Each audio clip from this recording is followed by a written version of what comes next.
দড়ি খুলে ঢেউয়ের দুলাই দুলে দুলে টাকা মাঝি সুকৌশলে ওপারেতে যায়। পৌঁছে যেমন ভাটির টানে নদীর মুখ শুকায় আনে, ডিঙি নৌকায় কত জনে করে পারাপার। মাঝি যেমন বুঝতে হলে নদী যখন উঠে ফুলে, তরঙ্গে হাল ঠিক থাকিলে কেরামতি তার। এ দেহ নদী যৌবন কালে উঠে জোয়ার জলে, প্রেম বাতাস তাহাতে পেলে উঠে যে তরঙ্গ। আর সেই তরঙ্গে রসকেলি করিলে তারে রসিক বলি। বুঝতে হলে এই সকলই আগে করো সাধু সঙ্গ। হরি ও তোর মাল কোঠার মাল নিল হরে, তোর মাল কোঠার মাল নিল হরে। ও কেন দেখলি না রে চোখ বোঝা,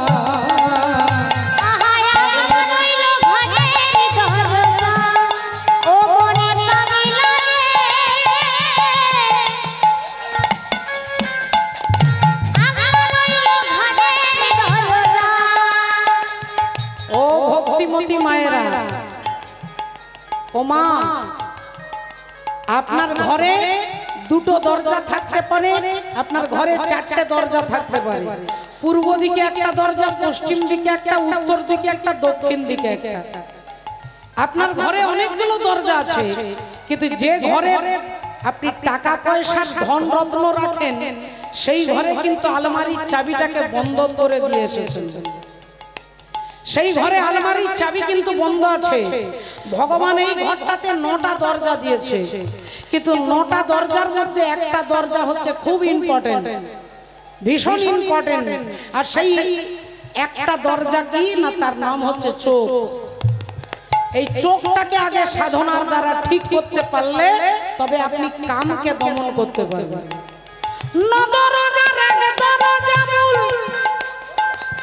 সে দরজা দিতে করলি ভুল, আর মোহমদে মত্ত হয়ে দেখি সরষের ফুল। মোহমদে মত্ত হয়ে দেখি সরষে ফুল, মোহমদে মত্ত হয়ে দেখি সরষে ফুল।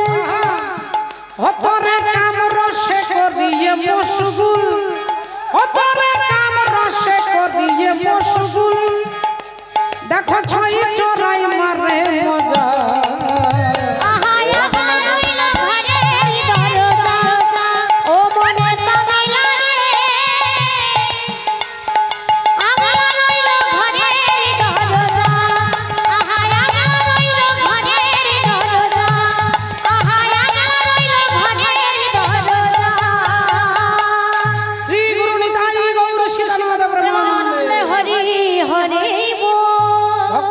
ভক্তিমতী মায়েরা রাধে রাধে। ওমা একবার সবাই মিলে বলবো, বলো রাধা রানী কি জয়, বলো ভগবান कृष्णचंद्र की जय।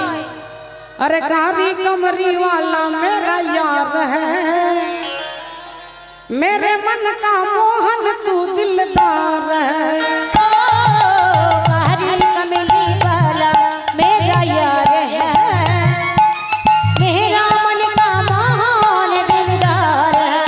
ओ कारी कमरी वाला मेरा यार है, मेरा मन का मोहन दिलदार है। ओ कारी कमरी वाला मेरा यार है, मेरे मन का मोहन तू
ভক্তিমতী মায়েরা, তাহলে আজকে কি হলো না, ভগবান এসে বলে দিলেন যে দ্রৌপদী তোমাদের 5 জনের স্ত্রী হবে। এখন ভগবান বলে দিয়েছে, অর্জুনও মেনে নিলেন, যুধিষ্ঠির দাদাও মেনে নিলেন, কিন্তু কি করে মেনটেন করা যাবে? ভগবান বললেন দ্রৌপদী 1 বছরের জন্য এক একজনের ঘরে থাকবে। 1 বছর যুধিষ্ঠির কাছে, 1 বছর ভীমের কাছে, এভাবে সকলের কাছে 1 বছর করে করে ঘুরবে। আর একটা কথা শুনে রেখো হে যুধিষ্ঠির, হে অর্জুন, একটা কথা শুনে রেখো, যখন যেদিন দ্রৌপদী যার ঘরে থাকবে সেই ঘরে কিন্তু বিনা অনুমতিতে প্রবেশ করা যাবে না। বিনা অনুমতিতে প্রবেশ করা যাবে না। ধরুন দ্রৌপদী ভীমের ঘরে বসে আছে, সেই ঘরে কারোর ঢোকা যাবে না। যদি ঢুকে পড়ে কেউ, মানে 12 বছরের জন্য তাকে নির্বাসনে যেতে হবে। 12 বছরের জন্য তাকে নির্বাসনে, সবাইকে ছেড়ে দিয়ে চলে যেতে হবে। যদি কেউ, দ্রৌপদী যখন যার ঘরে থাকবে সেই ঘরে কেউ, অন্য কেউ বিনা অনুমতিতে ঢুকবে না। এখন নিয়ম করে দিলেন। একদিন ঘটনা চক্রে দুপুর বেলায় অর্জুন বাগানে কাজ করছে, দ্রৌপদী যুধিষ্ঠির চরণ সেবা করছে। একটা ঘরের ভেতরে যুধিষ্ঠির সঙ্গে কথা বলছেন আর চরণ সেবা করছেন। এমন সময় একজন ব্রাহ্মণ চিৎকার করতে করতে আসছে, বাঁচাও আমায়,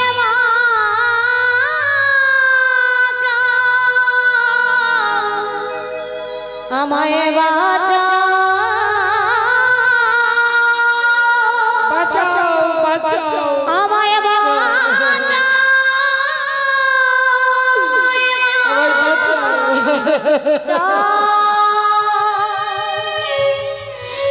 বাঁচাও অর্জুন, বাঁচাও। আমার সংসারে কেউ নাই, শুধুমাত্র একটা গাভী মাতা, একটা শুধুমাত্র গাভী মাতা আছে। আর সেই গাভীটাকে, সেই গরুটাকে একটা বাঘ টানতে টানতে নিয়ে যাচ্ছে। সেই বাঘের মুখ থেকে তুমি আমার গাভীকে রক্ষা করো অর্জুন, রক্ষা করো। অর্জুন বললেন যে দেখুন, আপনার গাভীটাকে রক্ষা করতে পারলে আমি খুব খুশি হতাম, কিন্তু সমস্যা হলো আমার যে গান্ডীব ধনুকটা, ওই গান্ডীব ধনুকটা ওই ঘরে রয়ে গেছে, যে ঘরে দ্রৌপদী আর যুধিষ্ঠির দাদা কথা বলছেন। দ্রৌপদী আর যুধিষ্ঠির দাদা কথা বলছেন, সেই ঘরে আমার গান্ডীব ধনুকটা রয়ে গেছে। এ কথা বলতেই ব্রাহ্মণ বলে উঠলেন, তাহলে তুমি তোমার স্বার্থের জন্য তুমি ক্ষত্রিয়ের ধর্ম পালন করবে না? সর্জং তেজ ধৃতির দাক্ষং যুদ্ধে চাপ্প পলায়নম দানবিশ্চর ভাবশ্চ ক্ষত্রং ধর্ম স্বভাবজম। ক্ষত্রিয় ধর্মই হচ্ছে 7টা, সর্জং তেজ ধৃতি দাক্ষং যুদ্ধে চাপ্প পলায়নম দানবিশ্চর ভাবশ্চ ক্ষত্রং ধর্ম স্বভাবজম। ক্ষত্রিয় ধর্মই হচ্ছে কোন দুঃখী ব্যক্তিকে সাহায্য করা। তাহলে আমাকে তুমি সাহায্য করবে না? আমার গাভী মাতাকে রক্ষা করা কি তোমার দায়িত্ব নয়? শুধু 12 বছরের নির্বাসনে যেতে হবে বলে তুমি তোমার ধর্ম পালন করবে না? যেই এ কথা বলেছে, অর্জুন বলছে আপনি একটু দাঁড়ান, আমি এক্ষুনি আসছি। ছুটলেন অর্জুন দ্রৌপদীর সেই ঘরে, যেই ঘরে যুধিষ্ঠির দাদা আর দ্রৌপদী কথা বলছে। অর্জুন সেই ঘরে বিনা অনুমতিতে ঢুকে গিয়ে গান্ডীব ধনুকটাকে নিয়ে আর বাঘটাকে হত্যা করে গাভী মাতাকে ফিরিয়ে দিলেন। গাভী মাতাকে ফিরিয়ে দিলেন, ব্রাহ্মণকে ফিরিয়ে দিলেন। ব্রাহ্মণ আশীর্বাদ করে চলে গেলেন। এইবার অর্জুন এসে 4 ভাইকে দাঁড় করিয়ে বলে উঠলেন, আমি চলে যাই, আমি চলে যাই, আমি চলে যাই। ও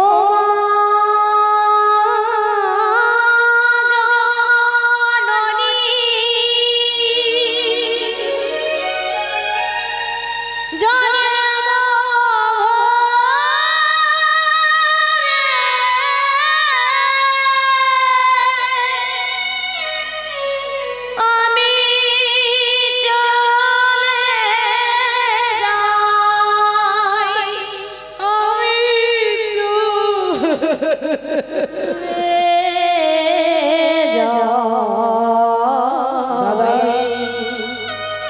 আমি চলে যাই। দাদা গো আমি চললাম দাদা। যুধিষ্ঠির দাদা চিৎকার করে বলে উঠলো, ভাই অর্জুন তুই কোনো অন্যায় করিসনি, তোর কোনো ভুল তুই করিসনি। তুই একজন ব্রাহ্মণের গাভী মাতাকে রক্ষা করবার জন্য বিনা অনুমতিতে এই ঘরে ঢুকেছিস, তাই তোর কোনো দোষ নেই। তুই যাবিস না ভাই, তুই যাস না ভাই, তুই যাস না। অর্জুন বলে উঠলেন, দাদা গো নিয়ম যারা তৈরি করবে তারাই যদি নিয়ম পালন না করে তাহলে দেশটা রক্ষা হবে কি করে? দেশটা রক্ষা হবে কি করে?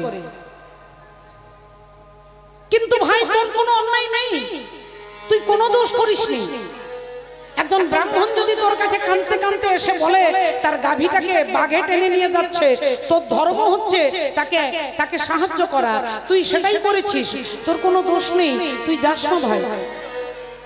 অর্জুন বললেন, দাদা তুমি আমাকে বিদায় দাও, আমি চললাম দাদা। নিয়ম ভগবান সৃষ্টি করে দিয়ে গেছে, আর সেই নিয়মের ব্যতিক্রম আমরা করতে পারবো না, তাই আমি চললাম দাদা। 12 বছর পরে তোমার সঙ্গে আমার আবার দেখা হবে। এই বলে অর্জুন হাঁটতে হাঁটতে চলে যাচ্ছে, হাঁটতে হাঁটতে চলে যাচ্ছেন নির্বাসনের পথে। কত গ্রাম, কত শহর, কত জঙ্গল, কত পাহাড়, কত পর্বত, কত নদী, কত নালা পেরিয়ে পেরিয়ে যাচ্ছে। কত মাস, কত বছর পেরিয়ে গেল। হাঁটতে হাঁটতে যাচ্ছেন অর্জুন, আর অর্জুন ভাবতে ভাবতে যাচ্ছে সেই ভগবানের কথা। 12 বছর পরে দেখা হবে, ভগবানকে দেখব। কত বছর, 2 বছর, 4 বছর, 6 বছর, 10 বছর পেরিয়ে গেল, 11 বছর হয়ে গেল, আর মাত্র আছে কয়েকটা মাস, তারপরে আমি দাদা যুধিষ্ঠির কাছে চলে যাব। এই অর্জুন ভাবতে ভাবতে হাঁটতে হাঁটতে হাঁটতে গায়ের রং পাল্টে গেছে, চুল বড় হয়ে গেছে, দাড়ি গোপ বড় হয়ে গেছে, নখ বড় হয়ে গেছে, গায়ের চামড়াটা কালো হয়ে গেছে। অর্জুন হাঁটতে হাঁটতে কখনো গাছের তলায়, কখনো গাছের ডালে, কখনো ফল, কখনো পাতা, কখনো জল খেয়ে মাটিতে শুয়ে থাকে। কাঁথা নেই, বালিশ নেই, কোনো মাদুর নেই, কোনো বিছানা নেই, মাটিতে শয়ন করে। এভাবে চলতে চলতে 11 বছর পেরিয়ে গেছে। অর্জুন চলে এসেছে কোথায়? না মণিপুর রাজ্যে চলে এসেছে। কিন্তু অর্জুন জানে না যে এটা মণিপুর, কারণ তিনি জঙ্গলে, তা জঙ্গলে একটা গাছের ছায়াতে অর্জুন হাতের উপরে মাথাটা রেখে ঘুমোচ্ছে। অর্জুন মাথাটা রেখে ঘুমোচ্ছে। রাধে রাধে। এখন সেই মণিপুর রাজ্যের রাজার নাম হচ্ছে চিত্রভানু, আর সেই চিত্রভানু রাজার একমাত্র মেয়ে, যার নাম হচ্ছে চিত্রাঙ্গদা। সেই চিত্রাঙ্গদা তিনি ঘোড়া রথ চালাতে পারতেন, তিনি তলোয়ার চালাতে পারতেন, তিনি ধনুর্বিদ্যা জানতেন, তিনি রাজকুমারের পোশাক পরে ধুতি পাঞ্জাবি পরেছে। অথচ তিনি রাজকুমারী, কিন্তু রাজপুত্রের পোশাক পরে ঘোড়ার পিঠে চেপে রাজ্য দর্শন করতে যাচ্ছে। এদিকে অর্জুন শুয়ে আছে, এদিকে চিত্রাঙ্গদা ঘোড়া নিয়ে ছুটছে। হঠাৎ ঘোড়াটা দাঁড়িয়ে গেছে, দেখছে একজনকে গাছের তলায় শুয়ে আছে। চিত্রাঙ্গদা ঘোড়া দাঁড় করিয়ে বলে উঠলেন, এই যে, হ্যাঁ তোমাকে বলছি, তোমাকে বলছি, ওঠো ওঠো ওঠো ওঠো, রাস্তা ছাড়ো, আমি এই রাস্তা দিয়ে রাজ্য দর্শন করতে যাচ্ছি, রাস্তা ছাড়ো, ওঠো। অর্জুন মাথা দিয়ে ঘুমোচ্ছিলেন, একটু তাকিয়ে দেখছেন এক রাজপুত্র দাঁড়িয়ে আছে। কি সুন্দর দেখতে ছেলেটা, কি সুন্দর দেখতে ছেলেটা, রাজপুত্র। আহা, দেখলে চোখ জুড়িয়ে যায়। অর্জুন একটু মিষ্টি হেসে বললেন, কি বলছেন? চিত্রাঙ্গদা বলছে, ওখান থেকে সরো। অর্জুন বললেন, কেন? না আমি এই দিক দিয়ে যাচ্ছি। বললেন, দেখুন আমি তো রাস্তায় শুয়ে নেই, আমি তো রাস্তাতে শুয়ে নেই। রাস্তায় শুয়ে থাকলে আপনি আমাকে সরতে বললে আমি সরে যেতাম।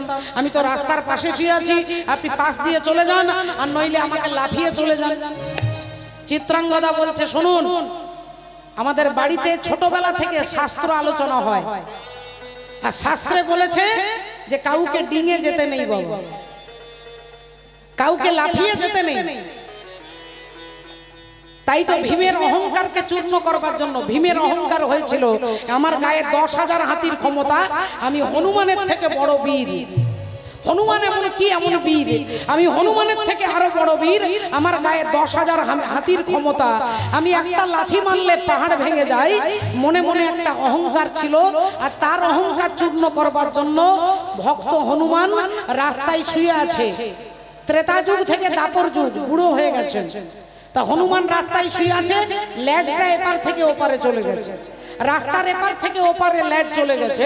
এদিক থেকে ভীম আসছে, ভীম এসে বলছে এই যে রাস্তা ছাড়ো, রাস্তা ছাড়ো।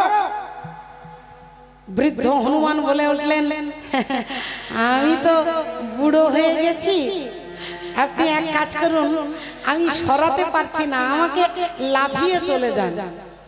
ভীম বললেন লাফিয়ে চলে গেলে পুণ্য ক্ষয় হয়। কোন কুকুর শুয়ে আছে, আপনি লাফ দিয়ে চলে গেলেন, আপনার পুণ্য ক্ষয় হয়ে যায়। কোন ছাগল, কোন পশু, কোন পাখি, কোন মানুষ আপনি তাকে ডিঙিয়ে যেতে পারেন না, সে আপনার থেকে বয়সে ছোট হতে পারে, কিন্তু আপনি তাকে যখনই ডেঙাবেন আপনার জীবনের পুণ্য একটু একটু কমে যাবে। আর রেগে গিয়ে যদি কেউ কাউকে লাথি মারে, আপনি যদি কোনো পশু পাখিকেও লাথি মারেন, আপনি মুহূর্তের মধ্যে যদি 12 বার যদি কুম্ভ স্নান করেন, এত পুণ্য সঞ্চয় করেছেন, একটা কাউকে লাথি মারলে সঙ্গে সঙ্গে পুণ্য শেষ হয়ে যাবে। এটা আমি বলছি না, শাস্ত্র বলছে। তাই যখনই হনুমান বলছে যে আপনি আমাকে লাফিয়ে চলে যান, ভীম বললেন আমি লাফাতে পারবো না, আমার পুণ্য ক্ষয় হয়ে যায়। হনুমান বললেন তাহলে এক কাজ করুন বাবা, আমি তো বুড়ো হয়ে গেছি, আমার লেজটাকে ধরে তুমি সরিয়ে দাও, লেজটাকে ধরে সরিয়ে দাও। ঠিক আছে,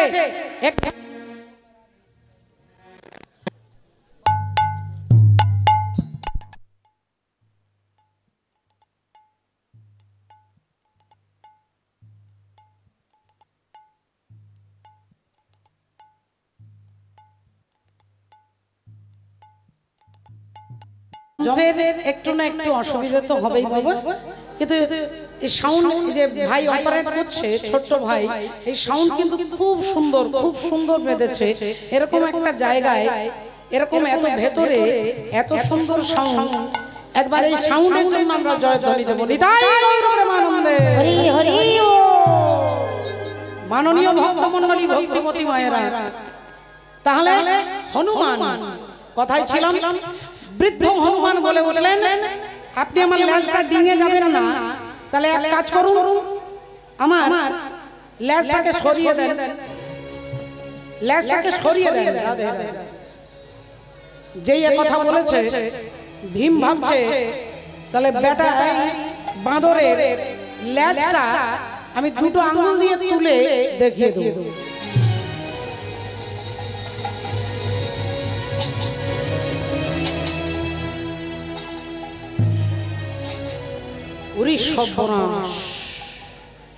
প্রচন্ড ভারী। আচ্ছা ঠিক আছে, আমি একটা হাত দিয়ে তুলে অন্তত আমার প্রেস্টিজটাকে রক্ষা করতে হবে।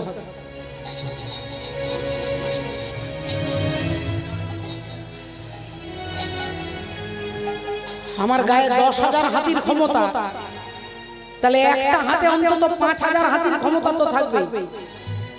আর এত বড় আমি একটা হাত দিয়ে লেজটাকে সরাতে পারছি না, তাহলে অন্তত দুটো হাত দিয়ে লেজটাকে তুলে প্রেস্টিজটাকে রক্ষা করতে হবে। এবার দুটো হাত দিয়ে তোলার চেষ্টা করছে, তাও পারছে না। দুটো হাত দিয়ে তোলার চেষ্টা করছে, তাও পারছে না। রাধে ভক্তিমতী মায়েরা একটু ভালো করে লক্ষ্য করে দেখুন, যখন কিছুতেই তুলতে পারছে না, ঘেমে গেছে একবারে, ভীম ঘেমে গেছে, সব অহংকার চলে গেছে, তখন হাত জোড় করে বলছে আপনি কে, দয়া করে বলতে হবে আপনি কে।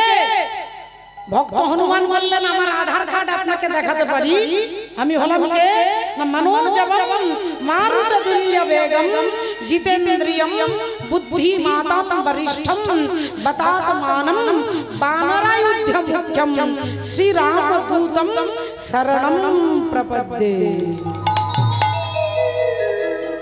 আমাদের যদি কোনো এমএলএ এমপির সঙ্গে একটু ভাব থাকে, আমরা পাড়ায় বলি আমার এমপির সঙ্গে ভাব আছে, জানিস ওঠা বসা আছে, সেটাই অহংকারে মাটিতে পা পড়ে না।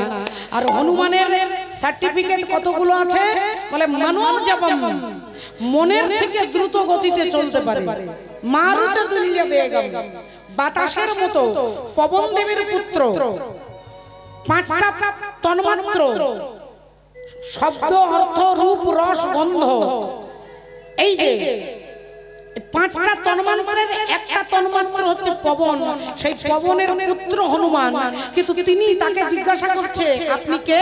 না, আমি ভগবান রামচন্দ্রের চরণের দাসের অনুদাস, আমি রামচন্দ্রের চরণের দাসের অনুদাস। এইবার যখনই এ কথা বলেছে তখনই ভীম হনুমানের পা দুটো জড়িয়ে ধরেছিল। তাহলে ভালো করে লক্ষ্য করে দেখুন এই অহংকার। এখন চিত্রাঙ্গদা অর্জুনকে বলছে আপনি এখান থেকে সরে যান, আর অর্জুন বলছে আপনি আমার পাশ দিয়ে চলে যান। চিত্রাঙ্গদা বললেন বেশি চিৎকার করো না, নইলে তোমাকে টেনে এই রাস্তা থেকে ছুঁড়ে ফেলে দেব। অর্জুন বললেন আমাকে আপনি ছুঁড়ে ফেলে দেবেন? আমাকে ছুঁড়ে আপনি ফেলে দেবেন? তাহলে এক কাজ করুন, আমি আজকে দেখবো আপনার কত ক্ষমতা, আপনি আমাকে ছুঁড়ে ফেলে দিন। চিত্রাঙ্গদা অর্জুনের একটা হাত ধরে আর যে টেনে সরাতে যাবে, অর্জুন উল্টো দিকে হাত টানটা দিয়েছে, আর যেই অর্জুন টান দিয়েছে চিত্রাঙ্গদা একবারে অর্জুনের পায়ে গিয়ে পড়ে গেছে, একবারে হুমড়ি খেয়ে পড়ে গেছে। আর যেই পড়ে গেছে অমনি চিত্রাঙ্গদার মাথার মুকুটটা খুলে গেছে, মাথার মুকুটটা খুলে গেছে, চুলগুলো এক পিঠ ভর্তি চুল। অর্জুন দেখে চমকে গেছে, অর্জুন চমকে গেছে, ভেবেছিলেন রাজপুত্র, এ তো রাজপুত্র নয়, রাজকুমারী। রাধে রাধে। অর্জুন চিত্রাঙ্গদাকে দেখছে, চিত্রাঙ্গদা অর্জুনকে দেখছে, দেখে চমকে গেছে। तुम्हें देख के तो लगता है से बाहरों का मौसम आया हो जैसे, दिखाई न देती अंधेरे में ज्योति, अगर तुम न होते, अगर तुम न होते। অর্জুন চিৎকার করে বলে উঠলেন কে আপনি? আমি আপনাকে এতক্ষণ রাজপুত্র ভেবেছি, আপনি কে? চিত্রাঙ্গদা বললেন বলুন আপনি কে? অর্জুন বললেন না, আগে তুমি বলো তুমি কে? চিত্রাঙ্গদা বলছে আমি মণিপুর রাজ্যের রাজা চিত্রভানু রাজার কন্যা, আমার নাম চিত্রাঙ্গদা। এবার আপনি বলুন আপনি কে? অর্জুন বললেন আমি তৃতীয় পাণ্ডব অর্জুন। আর যেই বলেছে অর্জুন অমনি চিত্রাঙ্গদা আনন্দে লাফিয়ে উঠেছে, বলি আনন্দ ইয়ার ধরে না রে, ও গো আনন্দ ইয়ার ধরে না রে, আনন্দ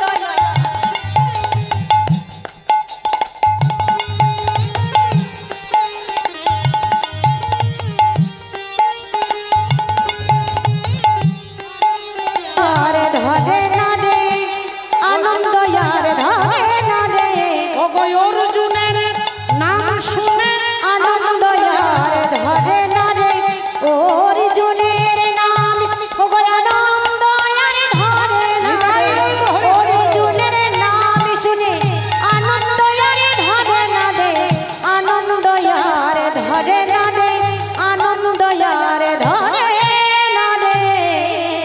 বললেন আপনি কি সেই অর্জুন যার নাম আমি ছোটবেলা থেকে শুনছি? আপনি কি সেই অর্জুন?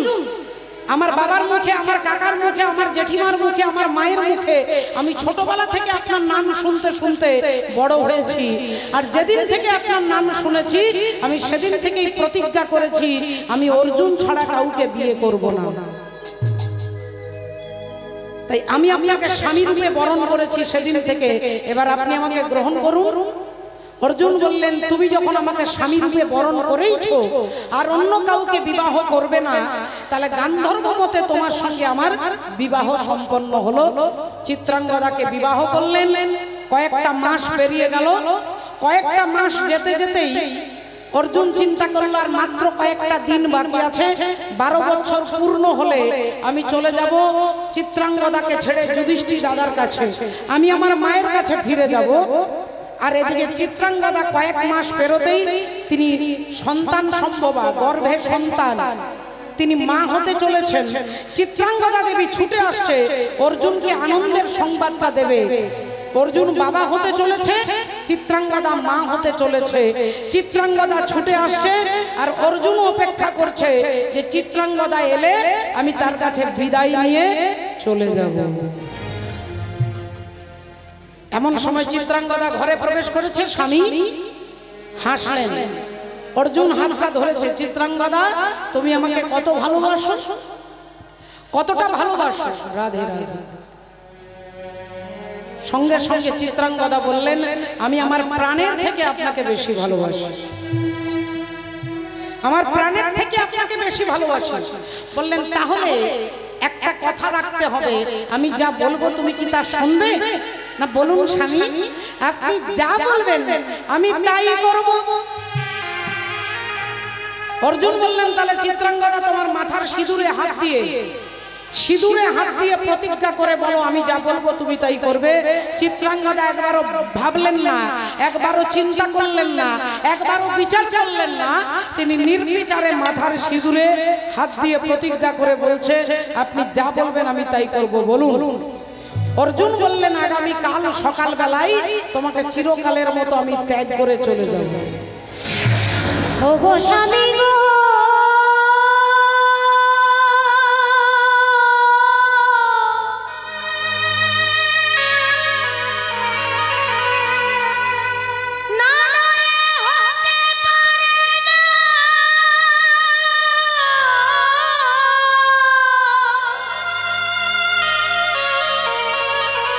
না না এ হতে পারে না,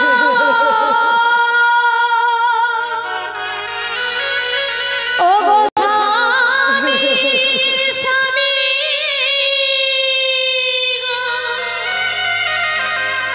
না না এ হতে পারে না। শ্রদ্ধেয় বাবা ঠাকুর ভক্তিমতী মায়ের। চিত্রাঙ্গদা দেবী অবাক হয়ে গেলেন, অর্জুন কথা বলবে কখনো তিনি আশা করতে পারেননি। অর্জুন বললেন আগামীকাল চিরকালের মতো তোমাকে ছেড়ে আমি চলে যাব। আর একটা কথা, আমি যে তোমার স্বামী এ কথা তুমি কাউকে বলতে পারবে না। আমি যে তোমার স্বামী এ কথা তুমি কাউকে বলতে পারবে না। যদি তুমি কথা রাখতে না পারো তাহলে তোমাকে বিধবা হতে হবে। তুমি মাথার সিঁদুরে হাত দিয়ে প্রতিজ্ঞা করে বলেছ।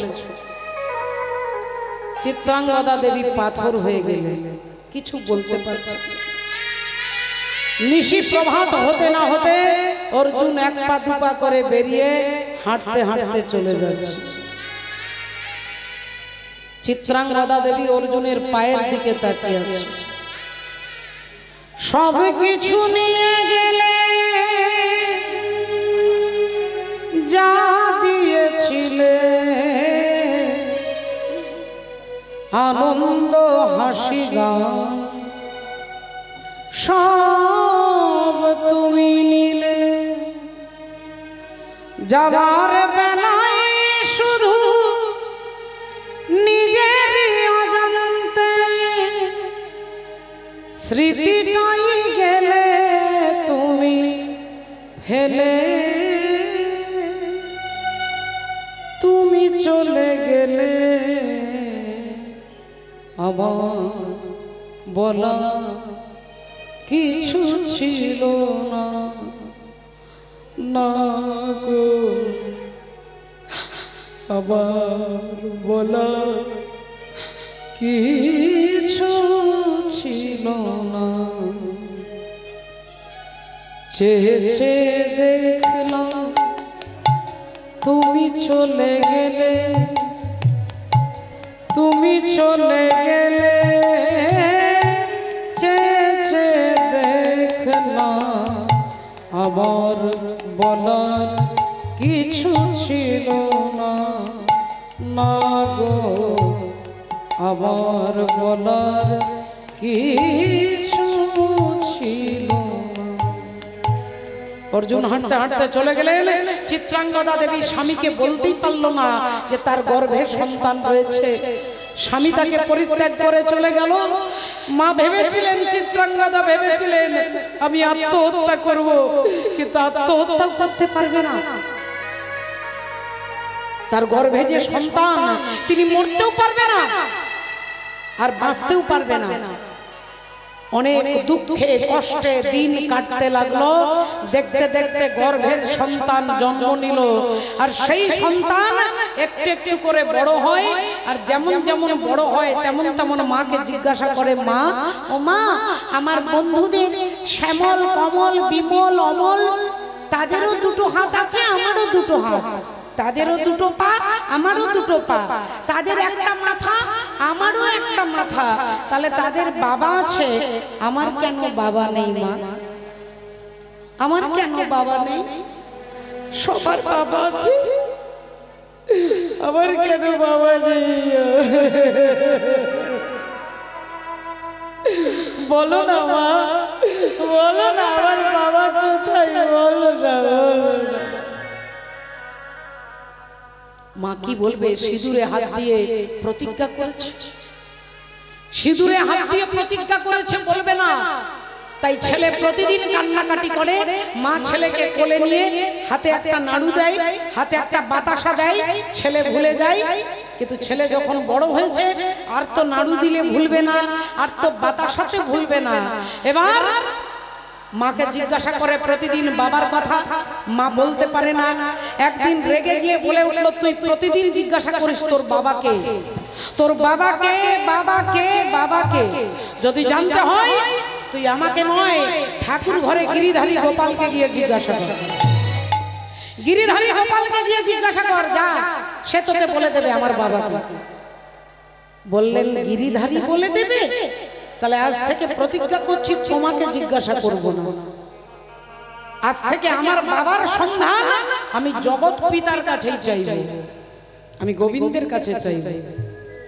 এই বলে ঠাকুর ঘরে গিয়ে প্রতিদিন জিজ্ঞাসা করে, ঠাকুর আজ থেকে তোমাকেই খোঁজা হচ্ছে আমার উদ্দেশ্য, আমি তোমাকেই খুঁজব। ভক্তমণ্ডলী, ভক্তিমতী মায়েরা, সেই বব্রবাহন রাজা হয়েছেন মণিপুর রাজ্যে, বড় হয়েছে, রাজা হয়েছে। আর সেই বব্রবাহন রাজা হয়ে ওই যুধিষ্ঠির অশ্বমেধ যজ্ঞের ঘোড়াটাকে ধরেছে। আর ঘোড়াটাকে ধরে মায়ের কাছে নিয়ে আসছে। মা, ও মা, দেখবে এসো, দেখো মা, আমি অশ্বমেধ যজ্ঞের ঘোড়া ধরেছি, দেখো, দেখবে এসো। মা বেরিয়ে এসে বলছে, খুব ভালো করেছিস বাবা, তুই আমার বীর পুত্র, তুই আমার বীর, তাই তুই অশ্বমেধ যজ্ঞের ঘোড়া ধরেছিস। তা হ্যাঁ রে বাবা, খুব ভালো করেছিস, খুব সুন্দর দেখতে ঘোড়াটা। তা বলছি যজ্ঞটা করছে কে?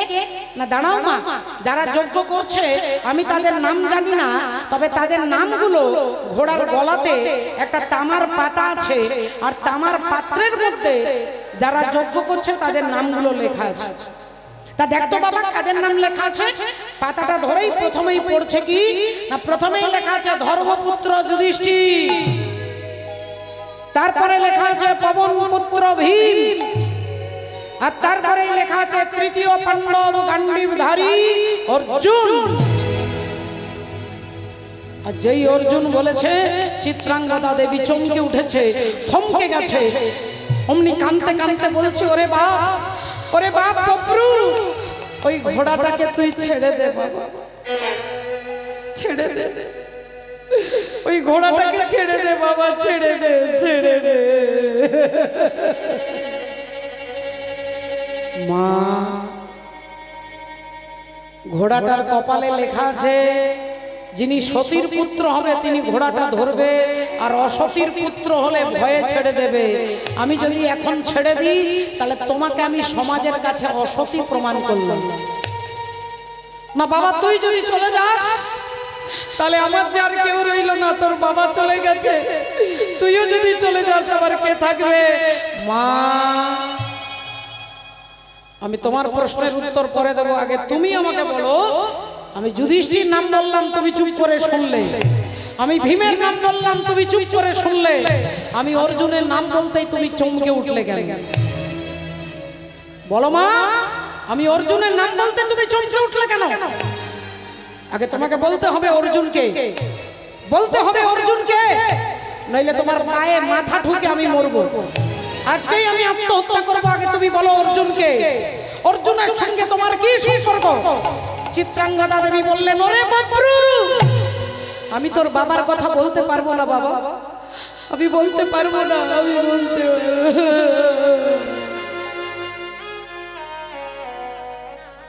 ছেলে বললেন, ঠাকুর ঘরে কে? না, আমি তো কলা খাইনি। আমি তোমাকে জিজ্ঞাসা করলাম অর্জুনকে, তুমি বলছো তোর বাপের কথা বলতে পারবো না, তাহলে অর্জুন কি আমার পিতা? বলো মা, চুপ করে থেকো না, বলো বলো মা, বলো বলো, অর্জুন কি আমার বাবা? বলো মা। আমি জানি তোমার চোখের জল দেখে বুঝতে পারছি অর্জুনের সঙ্গে তোমার কি সম্পর্ক। আমি বুঝতে পেরেছি তোমার কোনো গোপন ব্যথা তুমি নীরবে চেপে রাখতে চাইছো।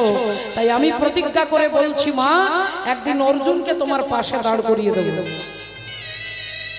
অর্জুনকে তোমার পাশে দাঁড় করিয়ে দেবো। এই বলে বব্রু বাহন ছুটতে ছুটতে যাচ্ছে, আর এদিকে অন্তর্যামী ভগবান, তিনি দর্পহারী মধুসূদন, জগতে কারোর দর্প তিনি রাখেন না। একদিন পঞ্চপাণ্ডব আর দ্রৌপদীকে সঙ্গে নিয়ে গভীর জঙ্গলের রাস্তায় যাচ্ছে 5 জন, সঙ্গে দ্রৌপদী রয়েছে 6 জন। দ্রৌপদী দেখলে একটা আম গাছে আম পেকে আছে, অমনি দ্রৌপদী বায়না ধরলো, যুধিষ্ঠিরকে বলছে ওই আমটা পেড়ে দেন তো। যুধিষ্ঠির গাছে চেপে আমটা পেড়ে দ্রৌপদীর হাতে দিতে যাবে, অমনি ভগবান হাতটা ধরে বললে, কি করলে যুধিষ্ঠির? ও দাদা, কি করলে তুমি? গাছ থেকে আমটা পেড়ে নিলে? বলে কেন? গাছের আম পেড়েছি, কি ক্ষতি হয়েছে? ভগবান বললেন, এই গাছের তলায় একজন ঋষি 24 ঘন্টা ভজন সাধন করে, আর 24 ঘন্টাতে ওই একটাই ফল তিনি সেবা করেন। তাই তার জন্য 12 মাস একটা আম গাছে একটাই ফল ধরে, আর সেই আমটা তুমি